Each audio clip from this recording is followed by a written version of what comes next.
चेहऱ्यावर जेव्हा पिंपल्स येतात तर त्यामध्ये इरिटेशन, पेन आणि स्वेलिंग ही लक्षणं असतात. तर ते जाण्यासाठी आपण चंदनाचा छान उपयोग करून घेऊ शकतो.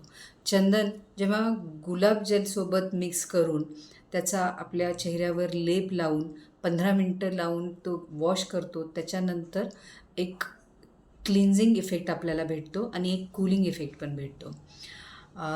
सेकंड ऑप्शन आहे की चंदन पावडर ही जर आपण हळदीसोबत आणि दुधासोबत मिक्स करून चेहऱ्यावर लावून तो लेप जनरली 15 मिनिटच ठेवायचा असतो आणि त्याच्यानंतर वॉश करायचा आहे.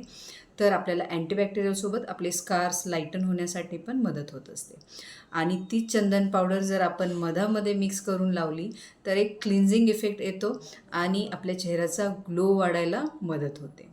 तर चंदनाचे 2 प्रकार असतात. एक असतं पांढरं आणि एक असतं लाल. तर पांढरं चंदन हे आपल्या चेहऱ्यासाठी जास्त उपयोगी आहे आणि फक्त पावडर फॉर्ममध्ये वापरण्यापेक्षा जर आपण चंदनाचं जे खोड मिळतं ते सहाणेवर उगाळून जर वापरलं तर त्याचा आपल्याला अजून ॲडेड ॲडव्हान्टेज भेटू शकतो.